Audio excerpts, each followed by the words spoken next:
हर हंत सिद्ध सूरी उपाध्याय साधु सर्व अर्थ के प्रकाशी मांगलिक उपकारी है। तिनको स्वरूप जान राग थे भाई जो भक्ति काय को नवाई स्तुति को उचारी है। धन्य धन्य तीन ही ते काज सब आज भाए कर जोड़े बारे बारे वंदना हमारी है। मंगल कल्याण सुख ऐसो हम चाहत हैं। ओ मेरी ऐसी दशा जैसी तुम धारी है। ओ मेरी ऐसी दशा जैसी तुम धारी है। ओ मेरी ऐसी दशा जैसी तुम धारी है।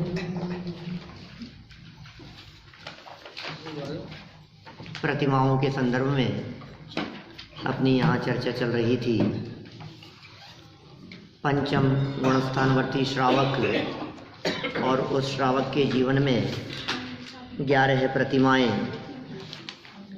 बहुत ही सुंदर विवेचन कि भाई अंदर में यदि शुद्धता नहीं हो तो बाहर से सिर्फ वृत्ताधिक अंगीकार करने का नाम प्रतिमा नहीं है।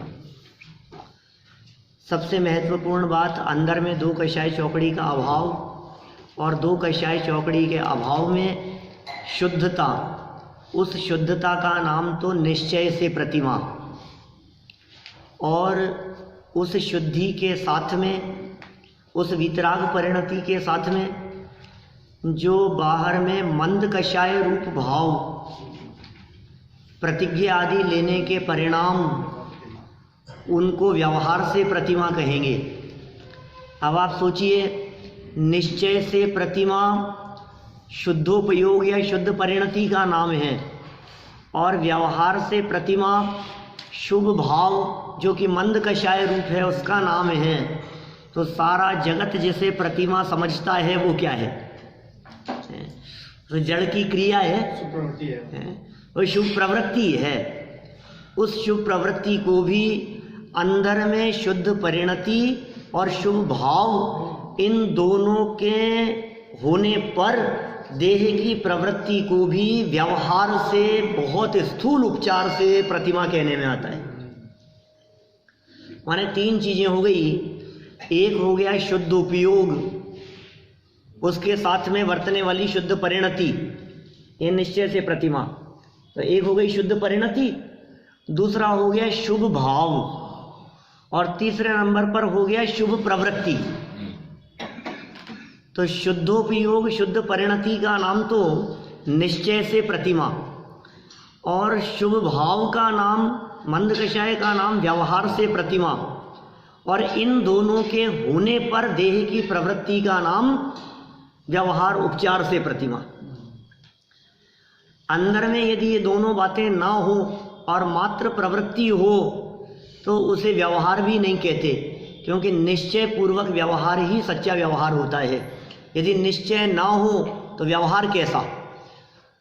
जगत में ऐसा भी देखा जाता है, कल हमने यहाँ लाइन पढ़ी थी, हठ पूर्वक, बल पूर्वक भी लोग अंदर में ना होने पर भी वो प्रतिमा या प्रतिज्ञा अंगीकार करते हुए देखे जाते हैं। जबरदस्ती ले लिया, हठ पूर्वक ले लिया, आग्रह पूर्वक ले लिया हमने प्रतिमा, प्रतिज्ञा, अंदर में नहीं है तो भी तो कहा भाई वो सच्ची प्रतिमा नहीं है। हाँ, लेकिन उल्टा लगाना, जिसके अंदर में 2 कषाय चौकड़ी का अभाव होगा और अपनी भूमिका के योग्य जितनी विशुद्धि बढ़ेगी उतना बाहर में प्रतिज्ञा लेने का परिणाम भी आएगा। अंतरंग से बहिरंग की व्याप्ति है, अंदर में होगा तो बाहर भी नियम से होगा, लेकिन बाहर में हो तो अंदर में हो, ऐसा नियम नहीं है। प्रतिमा की बहुत सुंदर परिभाषा यहाँ नाटक समय सार को आधार बनाकर दी गई थी। मैं उम्मीद करता हूँ वे 2 लाइनें याद हो गई होंगी आप सभी को।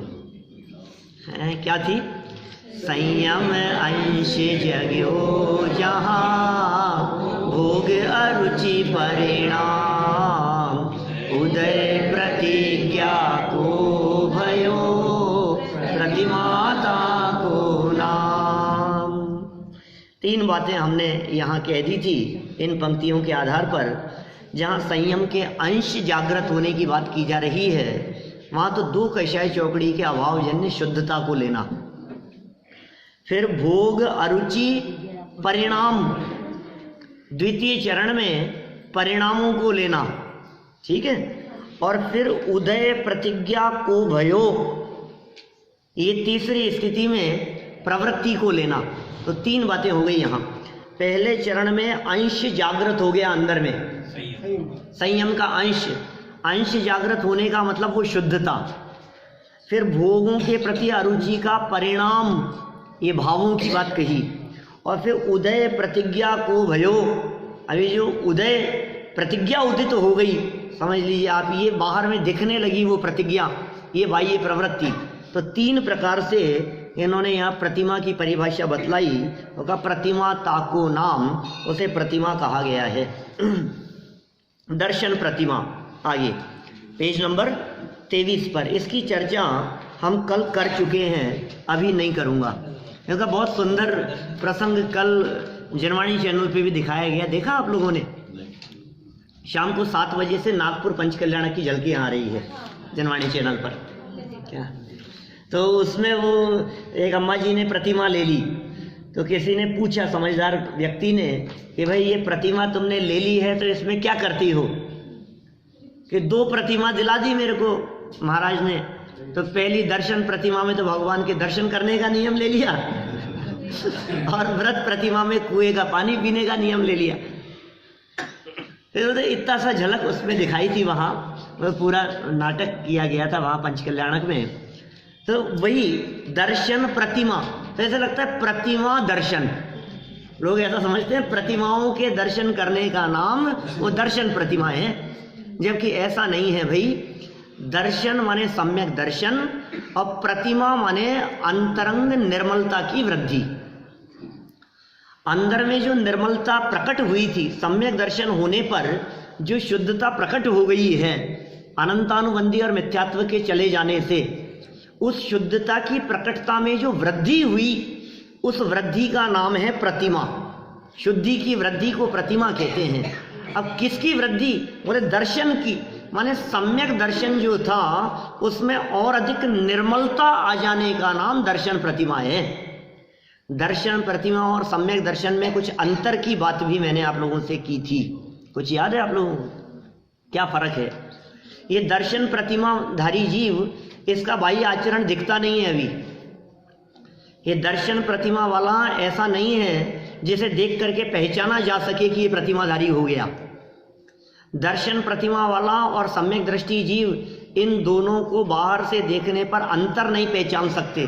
अरे सम्यक दृष्टि और प्रतिमाधारी, पहली प्रतिमा वाले की क्या बात करें, मिथ्या दृष्टि और सम्यक दृष्टि को भी नहीं पकड़ सकते बाहर से।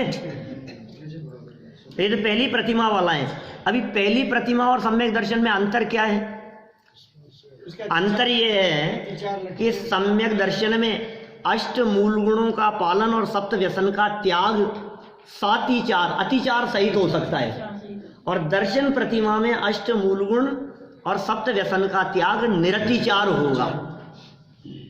इतना ही नहीं, सम्यक दर्शन चारों गतियों में संभव है। दर्शन प्रतिमा मनुष्य और तिर्यंच गति में ही होगी।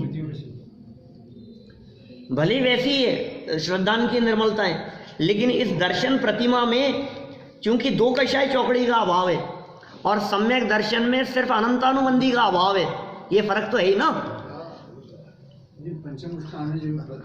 उसका चौथा गुण स्थान है, इसका 5वां गुण स्थान है। पंचम गुण स्थान में जो अतिचार बतलाए हैं, वो अतिचार तो व्रतों में दूसरी प्रतिमा आदि से लागू होंगे, वो अतिचार अलग है। यहाँ तो अभी हमने कहा अष्ट मूल गुणों के अतिचार, निरतिचार की बात चल रही है पहली प्रतिमा में। अभी दूसरी प्रतिमा में जहाँ व्रतों की चर्चा करेंगे तो वहाँ व्रतों के अंदर अतिचार कदाचित पंचम गुण स्थान में लगे, ऐसी बात कही है। लेकिन भाई अतिचार का मतलब उन व्रतों के पालन में छूट नहीं है, वो कदाचित पालन में दोष लगे और उन दोषों से विरक्त होने की भावना हो, उन दोषों को दोष जाने, तब तो वो प्रतिमा बराबर है, तब तो व्रत है। और यदि वो दोष होने पर कि इतना तो चलता है साहब, उमा स्वामी आचार्य ने लिखा है तत्वार सूत्र में, ये सब उन्होंने अतिचार बतला दिए, पंचम गुण स्थानवर्ती के अतिचार बतलाए हैं, व्रतियों के अतिचार बतलाए हैं। जब उन्होंने इतने सब लिखे तो ये तो चल सकता है, इतना तो मेरे कि सुनो भाई, ये जो चल सकता है, ये जो भाव मन में आ गया, ये अतिचार नहीं, इसे अनाचार कहते हैं। ये अनाचार है, इसमें गुणस्थान गिर जाता है। इतना तो चल सकता है, ये जो बात आ गई ना मन में, कोई श्रावक जिसके रात्रि भोजन आदि के त्याग हो, सब प्रकार से त्याग हो जिसके, और त्याग करने के बावजूद भी कदाचित किसी को रात्रि में भोजन के लिए पूछने का भाव आ जाए, क्या आपने भोजन किया या नहीं किया, क्या ये अतिचार है। और यदि वो रात्रि, अतिचार है इसमें, अभी ये जो रात्रि भोजन त्याग प्रतिमा जो कही है उसमें करेंगे चर्चा की, वो पूछता भी नहीं है, कृत कारित अनुमोदना से रात्रि भोजन के त्याग होगा उसके। अभी सुनो, कदाचित पूछे और ये अतिचार कहा हमने, तो वो ये कहे तो इसमें तो अतिचार है, अभी तो इतना तो चलता है सब अपनी भूमिका में, इतना तो चल सकता है, तो फिर अनाचार हो जाएगा, फिर तो टूट गया उसका, वो नियम टूट गया। माने पूछ लिया रात्रि में, हो सकता है अन्न के लिए नहीं पूछे, हो सकता है चाय दूध के लिए पूछे, तो भी मन में ये खेद भाव वर्ते कि यार मैं जब खाता नहीं हूं तो मुझे पूछने का भाव क्यों आया। चाय दूध के लिए भी हो गया। हाँ, मैं जब लेता नहीं हूँ, प्रतिमाधारी की चर्चा चल रही है भाई साहब, साधारण नहीं है ये प्रतिमाधारी व्यक्ति जो दो कषाय चौकड़ी के अभाव में अतीन्द्रिय आनंद का रसास्वादन कर रहा है, ये इतनी पवित्रता उसके अंदर में प्रकट हो गई है, अनंतानुबंधी अप्रत्याख्यानावरण नहीं है, भाव कितने निर्मल हो गए हैं उसके। कदाचित अतिचार लगे, लेकिन अतिचार लगने पर अंदर में खेद खिन्नता का भाव हो कि मेरे हृदय में ऐसा परिणाम क्यों आ गया, ये नहीं आना चाहिए था।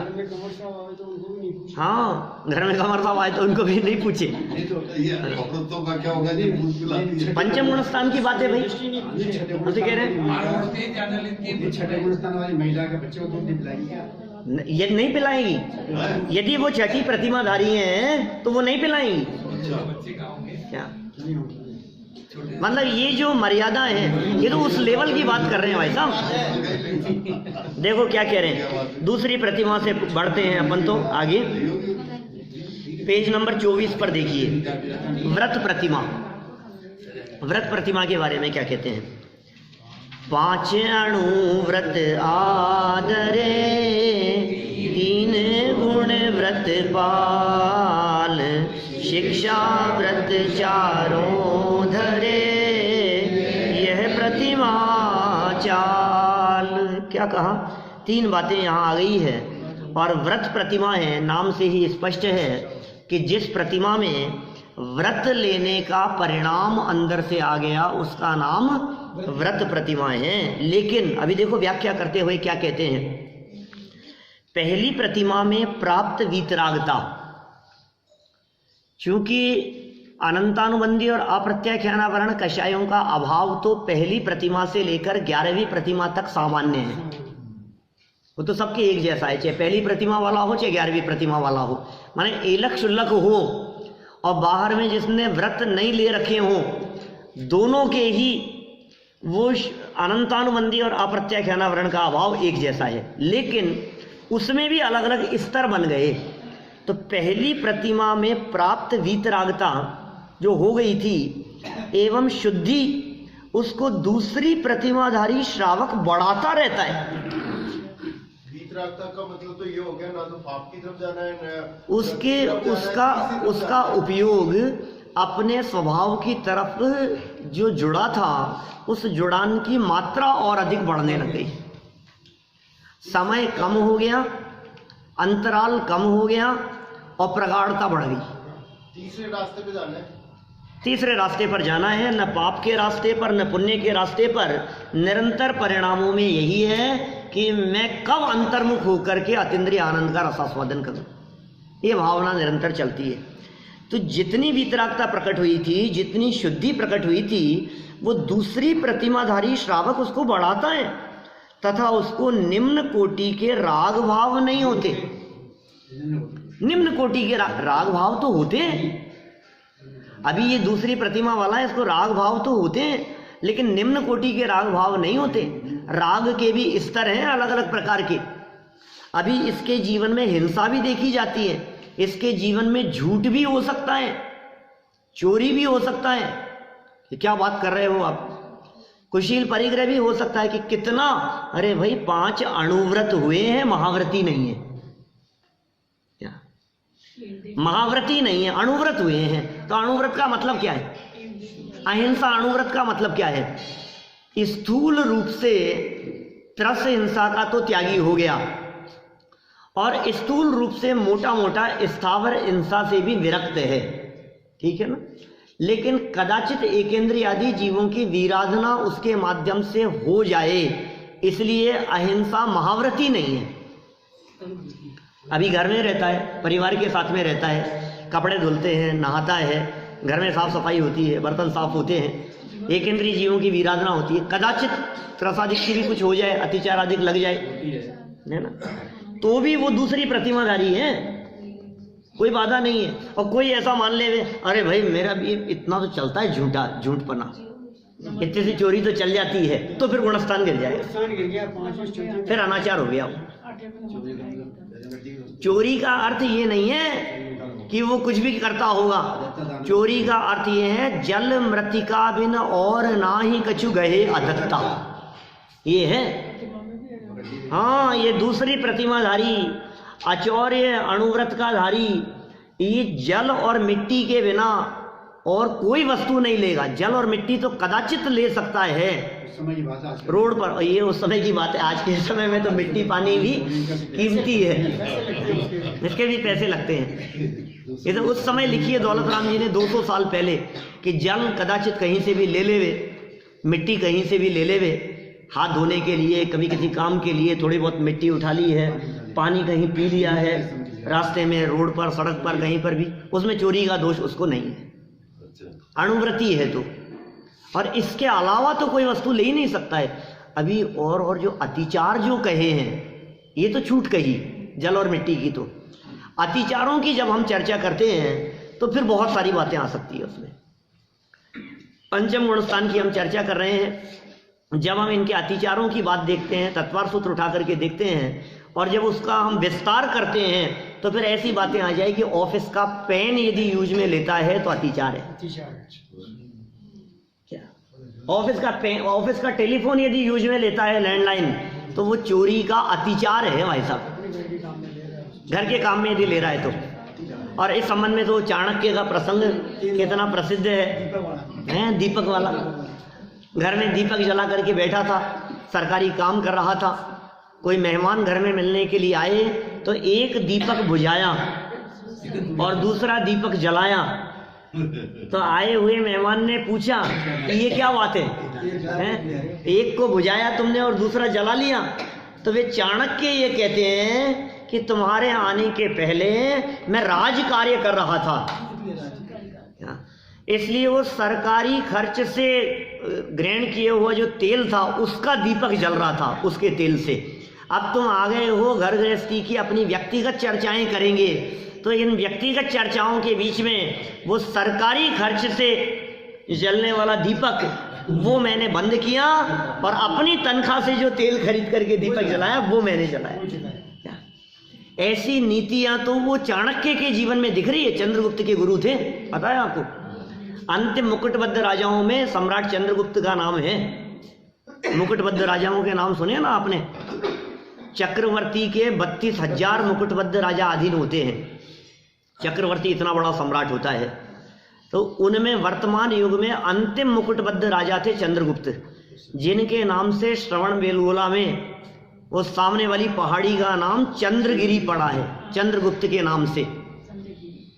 और सम्राट चंद्रगुप्त ने आचार्य भद्रबाहु अंतिम श्रुत केवली उनसे दीक्षा ली, और दक्षिण भारत में इनकी समाधि हुई।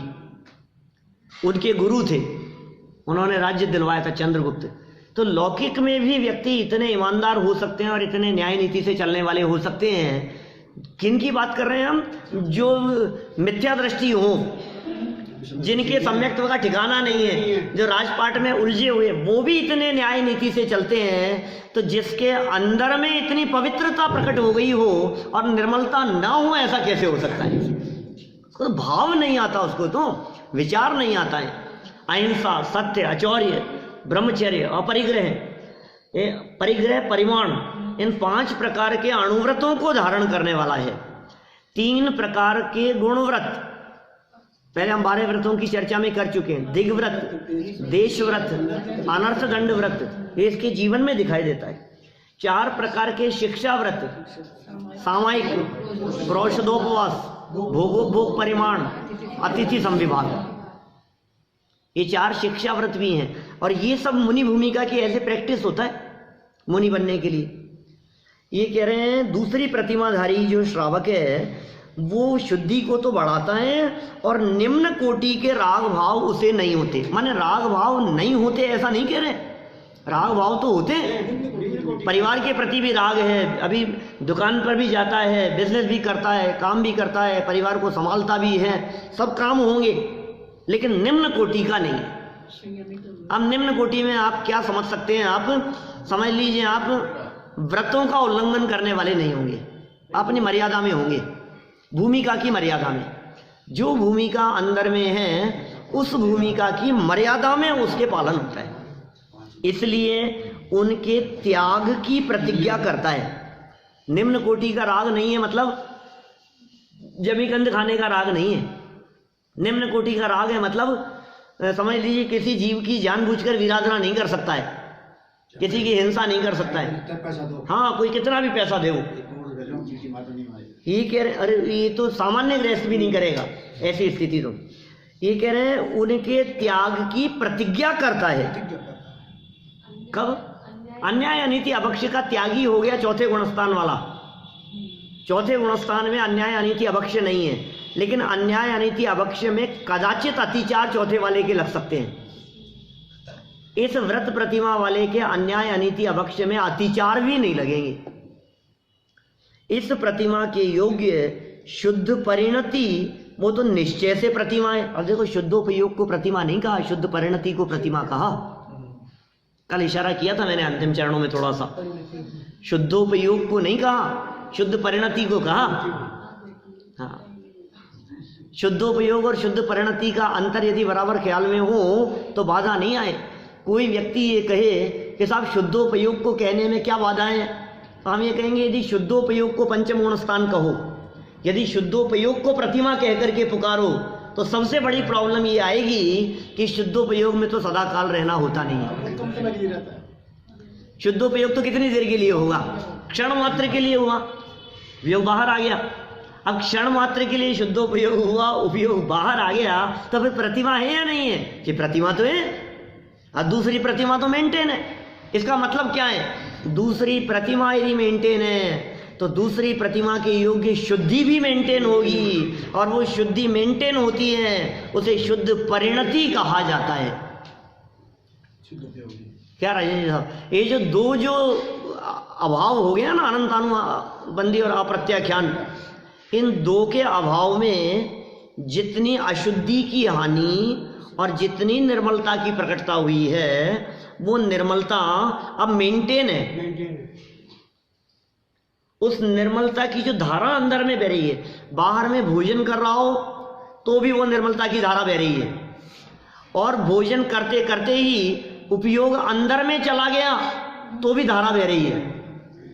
अंदर में उपयोग जाए चाहे उपयोग बाहर में आए, वो जो शुद्धता की धारा में कोई फर्क नहीं है, और वो शुद्धता की धारा वो निर्जरा का हेतु बन जाती है। तो असली निर्जरा का हेतु कौन है बताओ? शुद्धोपयोग नहीं। इसलिए पंचम गुणस्थानवर्ती भोगों के काल में भी चतुर्थ गुणस्थानवर्ती के शुद्धोपयोग के काल से ज्यादा निर्जरा इसके होती है। उसका हेतु क्या है? वो निर्मलता, वो पवित्रता हेतु है उसका। और वो जो शुद्धि मेंटेन रहती है, उस शुद्धि के मेंटेन रखने के लिए उसको बार बार में अंतर्मुख होकर के शुद्धोपयोग करना पड़ता है, नहीं तो वो निकल जाती है। परीक्षा मुख में एक सूत्र आता है, दृष्टोपि समारोपात तादृक, एक काल का गैप पड़ जाए ना लंबा तो वो चीज चले जाती है। आपके दिमाग में समझ लीजिए किसी चीज की खुमारी चढ़ती है ना, समझ लो कुछ एक चढ़ गई, ये बहुत अच्छा रस आ रहा है इसमें, मजा आ गया। अब वो भोजन करने के बाद भी, वो खीर खाने के बाद भी, हलवा खाने के बाद भी, जो आप उसके 2 घंटे बाद भी कहते हो यार हलवा तो क्या गजब था। अभी ये जो रस का जो धारा जो चल रही है, अभी हलवा खा तो नहीं रहे हो आप, नहीं, लेकिन हलवा नहीं खाते हुए भी जो दिमाग में है ना कि यार हलवा आप बहुत अच्छा बनाते हो, आपके यहाँ का हलवा तो 3 दिन बाद भी वो याद रहे, लेकिन एक लिमिटेड टाइम तक वो चीज़ याद रहेगी। फिर दोबारा नहीं खाया। एक लिमिट के बाद में यदि वो दोबारा आकर के खाए उनके यहाँ तो फिर वो आगे के लिए कंटिन्यू हो जाए। ऐसे ही हम कह रहे हैं कि जब हम शुद्धोपयोग की बात कर रहे हैं, पंचम गुणस्थानवर्ती के शुद्धोपयोग हुआ। अब ये जो शुद्धि की जो उसके धारा अंदर में जागृत हुई, इसकी लिमिट है 15 दिन। हाँ होती है, बिल्कुल विशेष होती है। अभी जैसे ही अंदर में उपयोग गया, उपयोग के अंदर जाने पर 15 दिन तक, मैक्सिमम 15 दिन तक, अनिवार्य नहीं है, हो सकता है 2 दिन में भी दोबारा खाने का अवसर मिल जाए हलवा ऐसा भी हो सकता है, ऐसा भी हो सकता है कि वो उसी दिन दोबारा शुद्धोपयोग उसके हो जाए, ये भी संभव है। लेकिन वो जो शुद्धि और वो जो आनंद उसको जो चढ़ा है दिमाग में, वो आनंद मैक्सिमम 15 दिन तक रह सकता है। यदि 15 दिन के अंदर अंदर दोबारा शुद्धोपयोग नहीं हुआ तो फिर गुणस्थान गिर करके चौथा हो जाता है क्या, और ले वो चौथे जन्य शुद्ध परिणति रहेगी। अभी वो थोड़ी निर्मलता में कमी आ गई, वो बात निकल गई, दिमाग से स्लिप हो गई, कब तक रहेगी आखिर, और वो कब तक चलेगी? बोले वो चल सकती है 6 महीने। अभी यदि 6 महीने तक वो धारा चल रही है तब तो हम कहेंगे चौथा गुणस्थान है, और 6 महीने में भी यदि वापस अनुभूति नहीं हुई तो फिर गुणस्थान चौथे से और नीचे गिर गया भाई। अभी देखो ये क्या करता है, वो उस अंदर की शुद्धता को मेंटेन रखने के लिए आप क्या करते हैं, घर की सफाई को मेंटेन करने के लिए आप रोजाना सफाई करते हैं, रोज करते हैं। और ये हमारे अतुल भाई वगैरह अमेरिका से आए हैं, अभी ये वीक में 1 दिन करते हैं सफाई, सप्ताह में 1 दिन किया तो वो घर की सफाई मेंटेन है। और आप यदि 24 घंटे में 1 दिन करते हैं घर की सफाई तो सफाई मेंटेन है ना। और कहीं ऐसा समझो आप और धूल मिट्टी का कुछ काम नहीं हो तो 15 दिन में 1 बार करें तो भी चल जाता है। तो पंचम गुणस्थानवर्ती अंदर की सफाई 15 दिन में 1 बार करे तो चल जाता है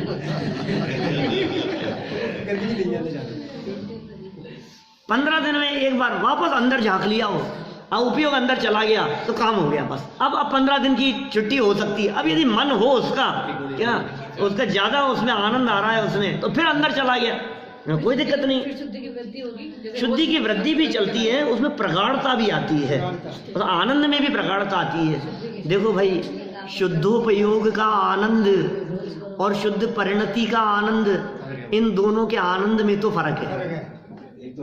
और ये आनंद का फर्क बिल्कुल वैसा ही फर्क है, हलवा खाते समय का आनंद और खाने के बाद का आनंद, अंतर है दोनों क्या। तो जो खाते समय का जो आनंद है वो है शुद्धोपयोग का आनंद, रस ले रहा है अंदर का, ये शुद्धोपयोग का आनंद है। और खा लेने के बाद जब आपने कहा मजा आ गया, परिणति का अब ये जो मजा आप कह रहे हो ये परिणति का आनंद है। तो ये शुद्धोपयोग बार बार में उस परिणति को मेंटेन करने के लिए अंदर गया, अब वो धारा मेंटेन है। करंट काम है। तो इन्होंने जो जिसको प्रतिमा कहकर के पुकारा, जिस दूसरी प्रतिमा की हम यहाँ बात कर रहे हैं, इस दूसरी प्रतिमा में वो परिणति, उस प्रतिमा के योग्य शुद्ध परिणति वो निश्चय से प्रतिमा है। शुद्धोपयोग के बल पर जो परिणति है, जो परिणति चार्ज हुई है, वापस चार्ज हुई है, बैटरी वापस चार्ज कर देते हैं ना। अब 1 बार चार्ज की तो कितने समय चलेगी? बोले 15 घंटे चल सकती है 1 बार चार्ज करने पर। तो फिर क्या पूरी खत्म हो जाने पे चार्ज करोगे आप?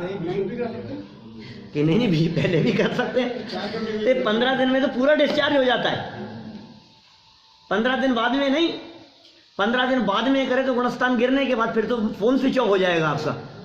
उसके पहले पहले ही हो सकता है आधी बैटरी डिस्चार्ज हुई हो, तभी आप दोबारा चार्ज पे लगा देवें। अच्छी बात है, उसमें क्या दिक्कत है। लेकिन जिसको स्वभाव की एकाग्रता का टेस्ट आ गया, वो तो किसी तरह से उसको डिस्टर्ब करना ही नहीं चाहेगा। करना नहीं चाहेगा, लेकिन चाहने से क्या होता है। भावना तो यही है कि मैं अंदर से बाहर ही नहीं निकलूं, लेकिन निकलना पड़ता है तो क्या करें। वो कमजोरी है तो क्या करें। हमारा भी मन करता है, कभी कभी स्वाध्याय करने बैठते हैं तो बस बैठे ही रहें। आपका भी मन करता होगा जब कभी आप ध्यान लगा के बैठते हैं, बैठे ही रहें, अपन तो उठे ही नहीं, लेकिन क्या करें। कभी कभी ऐसा भी चलता है कि कोई सीरियल चलता है, कुछ चल रहा है, कुछ आपने कोई चीज़ देखी, कहीं गए तो आपको ऐसा लगता है मैं तो यहीं फंस जाऊं, यहीं रह जाऊं। फिर होता क्या है, किसी तीर्थ क्षेत्र पर गए आप, और वहां जाकर के आपने देखा अरे कितनी अच्छी जगह है, मन करता है मैं तो यहीं फंस जाऊं। फिर 3 दिन बाद में जाने की क्यों सोचता है,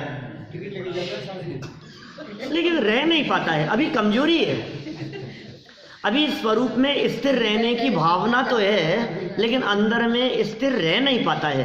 भूमिका जब और बढ़ेगी, अभी जब दूसरी प्रतिमा वाला है, इससे आगे जब तीसरी प्रतिमा की तरफ बढ़ेगा तो विशुद्धि और बढ़ेगी। फिर इन प्रतिमाओं को सबको क्रॉस करते हुए जब मुनि भूमिका में आएगा तो विशुद्धि इतनी बढ़ जाएगी कि वो फिर क्षण क्षण में अंतर्मुख होगा। और फिर सुनो, अभी मुनि भूमिका में भी अंदर जाता है, टिक नहीं पाता है, फिर बाहर आता है, अंदर उपयोग जाता है, टिक नहीं पाता है, फिर बाहर आता है। लेकिन जल्दी जल्दी हर 10-5 मिनट में अंदर चला जाता है, फिर बाहर आ जाता है, फिर अंदर चला जाता है, फिर बाहर आ जाता है। सेकंडों में भी अंदर चला जाए, बाहर आ जाए। लेकिन भावना तो ये है कि मैं अंदर ही रहूं। 7वां गुणस्थान शुद्धोपयोग का, 6ठा गुणस्थान बाहर। पता है क्या कहते हैं आचार्य, ये कहते हैं कि 6ठे गुणस्थान में आता है तो 7वें में जाने की भावना ना होवे तो वो 6ठा गुणस्थान कार्यकारी नहीं, वो मजा नहीं आएगा उसमें। माने बाहर आने पर अंदर जाने की भावना है कि नहीं है। बाहर जाना अपराध लगता है भाई साहब। मैंने आपको एक एग्जांपल दिया था, कल परसों बात कही थी। नियम सार विधान करके आए हम कैलकाटा में अभी, तो पूरा नियम सार का स्वाध्याय हुआ शुरू से लेकर के आखिरी तक। प्रायश्चित अधिकार, प्रत्याख्यान अधिकार, आलोचना अधिकार, हैं कैसे कैसे अधिकार लिखे हैं, पढ़े आप लोगों ने सब। माने उनमें कैसी बातें करते हैं। और फिर मैंने एक वाक्य से जोड़ा उसको वैसा। कौन सा वाक्य, आचार्य कुंद स्वामी स्वयं कहते हैं णीय भावना निमित्तम। नियम सार ग्रंथ की रचना अपनी भावना के निमित्त से की है। अच्छा, अपनी भावना के निमित्त से की है तो प्रायश्चित काय का ले रहे। जब ये नियम सार खुद के लिए लिखा है आपने तो प्रायश्चित काय का है। फिर प्रतिक्रमण किस चीज का कर रहे हो। फिर वर्तमान दोषों के प्रति जो आलोचना है, तो आचार्य श्री आप भी कुंदाचार्य, आपको भी आलोचना की जरूरत पड़ गई। वो किसकी आलोचना होगी, वो आलोचना इसकी होगी कि मैं अपने स्वरूप में नहीं टिक सका, इसकी आलोचना है। मैं शुद्धोपयोग की प्रतिज्ञा करके मुनि बना था, शुद्धोपयोग की प्रतिज्ञा करके, शुद्धोपयोग नामक परम सामायिक की प्रतिज्ञा करके भी ऐसे शब्दों का प्रयोग किया 79 गाथा की टीका में प्रवचन सार। वहां तो खैर मिथ्यात्व भूमिका की चर्चा की है, लेकिन प्रतिज्ञा तो आपने परम सामायिक की है। अब ग्रंथ लिखने का भाव, ओहो, कहाँ मैं तो शुद्धोपयोग में रहने की प्रतिज्ञा की थी और कहाँ बाहर निकलकर ग्रंथ लिखने में लग गया।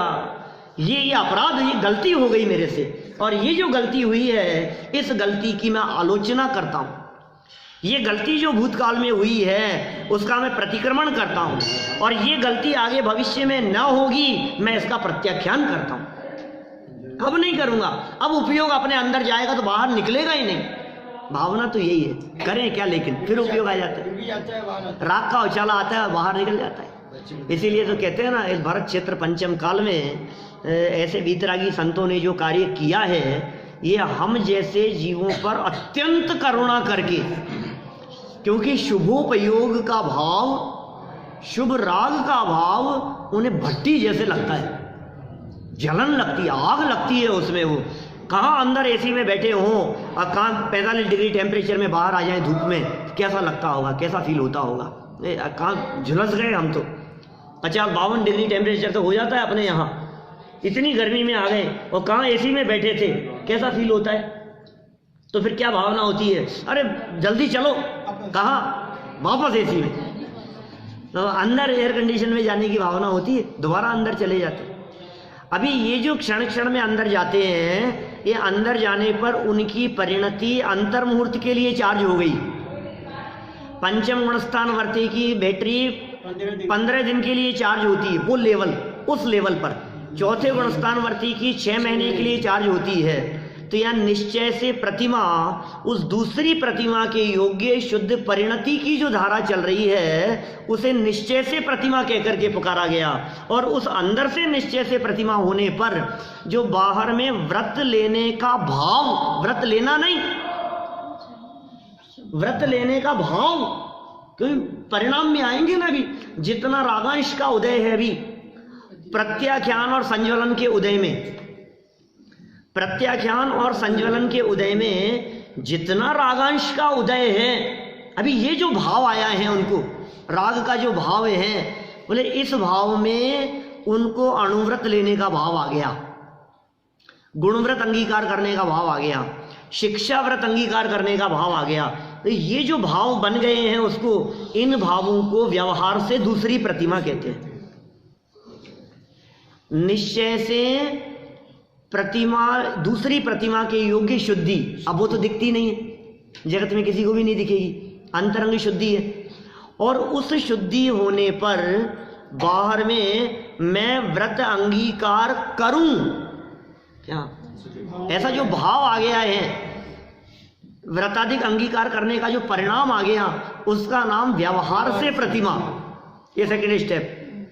और निश्चय और व्यवहार के सुमेल होने पर अब जो बाह्य आचरण दिखाई देगा, उस बाह्य आचरण को जगत जन कहते हैं कि ये प्रतिमाधारी हो गया, मेरे लिए नहीं। क्या समझ में आ रही है बात? अपने लिए तो निश्चय व्यवहार वहीं लागू हो गया।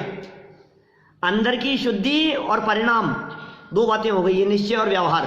निश्चय से अंतरंग शुद्धि, व्यवहार से परिणामों की निर्मलता, सकषायी परिणामों की निर्मलता, कषाय सहित परिणामों की निर्मलता, ये निश्चय व्यवहार हो गया अंदर में। तो फिर साहब ये यदि अंदर में ही निश्चय व्यवहार हो गया, तो फिर बाहर में उसका जीवन निर्मल नहीं दिखाई देगा क्या?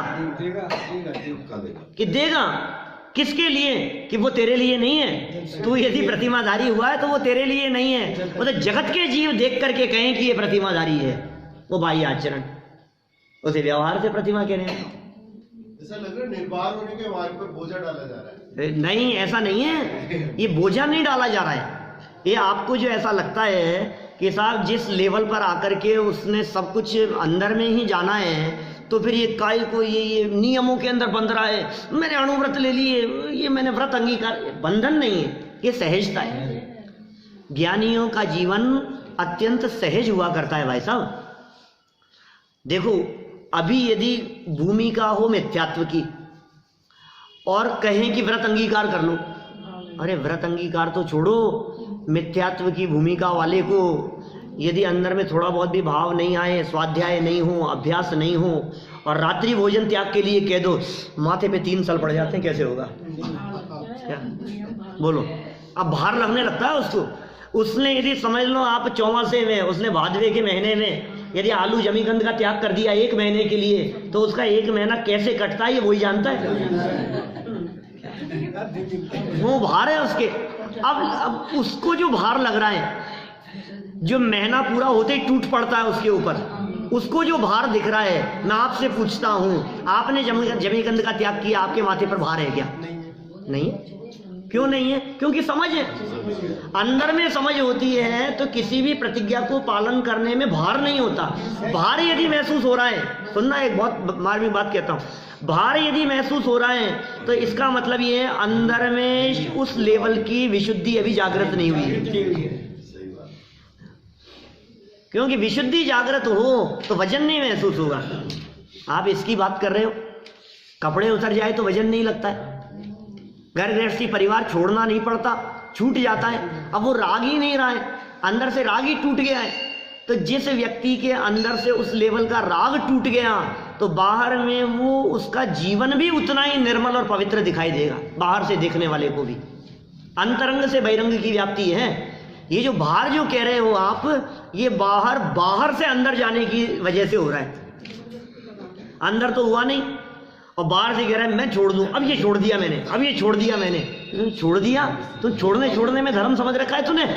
ऐसा नहीं है। बोलता हो रहा है कि मैंने छोड़ दिया। सारे जगत में जब हम लोगों पर दृष्टि डाल करके देखते हैं तो भाई साहब हमें ऐसा दिखता है, जब हम जगत में दृष्टि देते हैं तो 99% लोग सुखी होने के नाम पर जोड़ने की धुन सवार है माथे पर। छोड़ने की धुन सुखी होने के नाम पर जोड़ लो और जोड़ लो और जोड़ लो। 99% लोग सारे जगत में, और बतलाऊं 0.99% लोग बचे हुए में से 0.99% लोग सुखी होने के नाम पर छोड़ने की धुन सवार है। छोड़ के सुखी हो जाएंगे, छोड़ के सुखी अब कितने बच गए कि 0.01 क्या वो सही हो सकते हैं। माने सुखी होने के नाम पर व्यक्ति जोड़ना और छोड़ना, ये दो बातें इसके दिमाग में हावी है। हम ये कह रहे हैं भाई साहब, ना तो जोड़ करके सुखी होता है न छोड़ करके सुखी होता है। अपने अंदर में जाएगा तो सुखी होगा, तो फिर छोड़ना नहीं पड़ेगा। अरे जब अंदर में जाएगा तो बाहर में अपने आप छूटेगा। छोड़ा नहीं जाता है, छूट जाता है। जिस जीव को ये बात समझ में आ गई कि ये योग्य नहीं है, आचार्य कुंद स्वामी कहते हैं 34वीं गाथा, नाणम पच्चखाणम नाणम। अभी 35वीं गाथा के अंदर धोबी का उदाहरण देकर के बात की है अपन ने चर्चा कई बार। माने जैसे ही ज्ञान हो गया वैसे ही त्याग हो गया, ज्ञान ही त्याग है। आपको पता लग गया कि ये खाने योग्य नहीं है, आपको पता लग गया कि ये जहर है, आपको ये पता लग गया कि इससे नुकसान होगा, तुरंत त्याग हो जाता है, तुरंत त्याग करना नहीं पड़ता। तो ये वजन यदि दिख रहा है तो इसका मतलब अभी वो भूमिका नहीं है, और यदि निर्भर हो गया है तो फिर वो समझना चाहिए कि अपने आप भूमिका अनुसार वो प्रतिमा और वो प्रतिज्ञाएं पलती है। तो देखो कितनी बात हो गई यहाँ, कितना बारीकी से बात कर रहे हैं। कहने को तो पाठमालाएं हैं, क्या कह रहे हैं? इस प्रतिमा के योग्य जो वो प्रतिमाएं हैं, अभी ये इस प्रतिमा के योग्य जो वाक्य दिया है, ये वाक्य सब प्रतिमाओं की चर्चा करते समय लगाएंगे, सब जगह लगाएंगे। क्योंकि इस प्रतिमा के योग्य, पंचम प्रतिमा की बात करेंगे तो इस प्रतिमा के योग्य, सातवीं प्रतिमा की बात करेंगे तो इस प्रतिमा के योग्य। इस प्रतिमा के योग्य शुद्ध परिणति, वो तो निश्चय प्रतिमा है। वह अब व्यवहार क्या होगा कि वह 12 देश व्रत, माने 12 व्रत के कषाय मंदता रूप भाव पॉइंट टू बी नोटेड। क्या कह रहे हैं यहाँ? ये भाव, ये व्यवहार प्रतिमा है। कोई मैंने ये छोड़ दिया, मैंने, अरे तूने छोड़ा उड़ा कोई क्या है, तेरे भाव क्या है वो बता। क्योंकि व्यवहार भी उन परिणामों का नाम है। जड़ की क्रिया को क्या व्यवहार कहें? तो जड़ की क्रिया तो कर नहीं सकता है। कैसे? तो मैंने प्रतिमा ले ली, मैंने ये कर दिया, मैंने वो कर दिया, कि तू कर क्या सकता है? पर में तेरी चल कहाँ सकती है? पर पदार्थों में तेरी चलती तो है नहीं, अन्य वस्तुओं में तेरी चलती तो है नहीं। लेकिन मैंने ये कर दिया, मैंने वो कर दिया, तेरे ये करने का भाव तो मिथ्यात्व है। तो अंदर में शुद्ध परिणति, और उस शुद्ध परिणति के वो तो निश्चय, और उसके साथ में 12 व्रत अंगीकार करने के कषाय मंदता रूप जो भाव हैं, उन भावों का नाम व्यवहार प्रतिमा है। ये व्यवहार से प्रतिमा है। तो निश्चय और व्यवहार हो गया, तो फिर साहब बाहर अब जो होगा जो हो जाएगा। अब इन दोनों चीजों के होने पर हम गारंटी देते हैं कि तेरा बाह्य आचरण भी जगत के जीवों को पवित्र दिखे बिना नहीं रह सकता है। वो बाह्य आचरण है, वो जड़ की क्रिया है, वो अपनी योग्यता अनुसार होगी जैसी होनी है। अंदर में यदि ऐसी होगी तो बाहर जड़ की क्रिया भी सुधरी हुई दिखाई देती है, फिर उनका निमित्त नैमित्तिक संबंध है। तो इस तरह से ये अपन ने यहाँ दूसरी प्रतिमा तक की यहाँ बात की है। 2 प्रतिमाओं की अपनी चर्चा हुई है। कल और है अपन, जितना भी विषय कल चलेगा 2-1 प्रतिमाओं की चर्चा कल कर लेंगे अपन। अभी की बात पे यहीं विराम देते हैं।